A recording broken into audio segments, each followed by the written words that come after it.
Bagaimana cara minum yang baik yang Allah inginkan?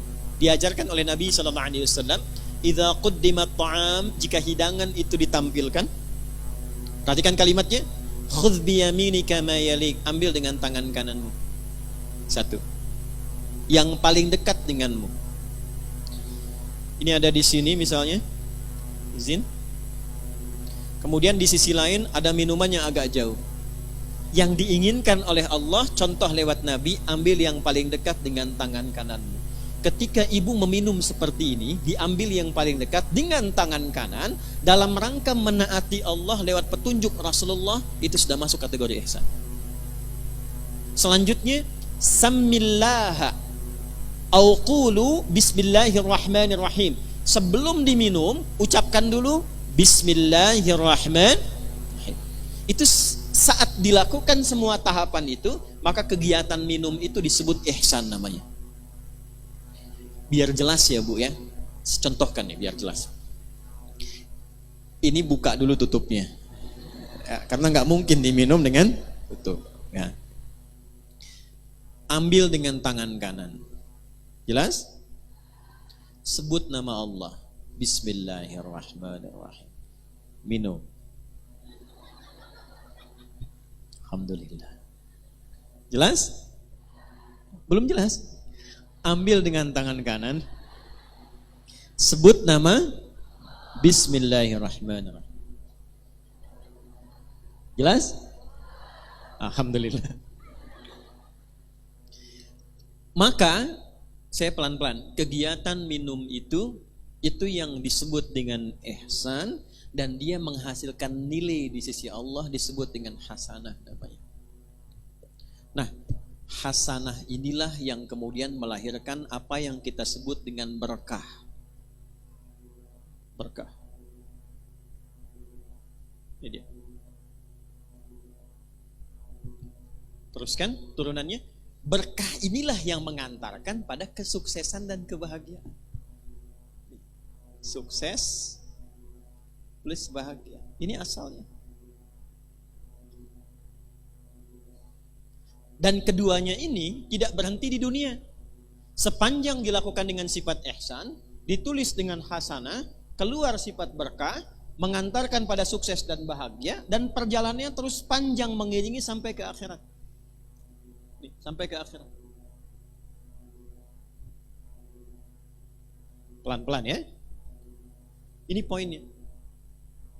Makanya sering kita katakan di lisan kita, saya pengen cari berkahnya aja. Saya pengen cari berkahnya.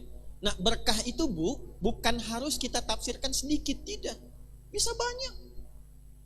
Bahkan kalau kita lihat bahasa Al-Quran, lafaz berkah dalam Al-Quran itu yang paling menarik ketika benar dikerjakan dengan sifat ini, itu dijamakkan bentuknya. Bentuknya jamak. Yuk, saya gali dengan cepat sedikit ya Bu ya. Pelan-pelan lihat rumusnya sini. Pekerjaan dikerjakan dengan apa tadi? Nah, rumus untuk menjadi ihsan itu rumusnya 2, iman plus takwa. Iman plus takwa sama dengan ihsan. Karena itu sering kita diminta dalam Al-Quran, tingkatkan takwamu, tingkatkan takwamu. Pernah dengar nggak kalimat itu? Ya, tingkatkan takwamu. Dan kalimat takwa itu seringkali dibuka dengan iman atau disandingkan dengan iman. Ali Imran ayat 102, ya ayyuhalladzina amanu taqullaha haqqa tuqatih. Iman dan takwa, iman dan takwa. Kenapa kita diminta beriman dan bertakwa? Supaya muncul karakter ihsan. Kenapa bisa menjadi ihsan? Supaya mendapatkan hasanah. Kenapa hasanah penting? Supaya meraih berkah. Kenapa berkah penting? Supaya harapan kita terkabulkan. Semua pekerjaannya sukses, hasilnya membahagiakan. Dan jaminannya bukan cuma di dunia, akan wafatnya juga diberikan kedamaian. Di alam kuburnya diberikan keberkahan. Di akhiratnya dibuka keberkahan. Jadi kalau sudah muncul iman takwa, lahir ihsan, itu keberkahan dibuka di langit dan di bumi. Saya ulangi, di langit dan dibuka, di langit dan di bumi itu dibuka.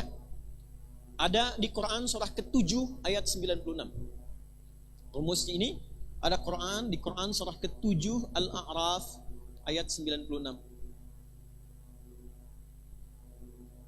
Yuk kita lihat pelan-pelan. Walau anna ahlal qura, buka mushafnya, amanu, iman, wattaqau, taqwa, la fatahna alaihim barakatin, berkah, jamak sifatnya. Lihat ayatnya. La fatahna alaihim barakatin minas sama', langit dan bumi. Ada ayatnya? Quran surah 7 ayat 96. Walau anna ahlal qura amanu wattaqau la fatahna alaihim barakatin minas sama'i wal. Ada ayatnya? Nah, okay. Sudah? Pelan-pelan. Jadi ketika ayat itu diturunkan kepada Rasulullah sallallahu alaihi wasallam, yang diinginkan bukan sekedar jadi bacaan. Kita baca dapat pahala insyaallah. Dapat pahala dan pahalanya pun disebut hasanah. Tapi kalau kita amalkan isinya, nah amalan itulah yang menjadikan kita mampu meraih keberkahan, sehingga keberkahan ini mengiringi kesuksesan dan kebahagiaan yang kita harapkan dalam berkehidupan di dunia. Jadi kalau ayat rumah tangga dibawa ke rumah tangga, dipraktekkan dengan sifat ihsan.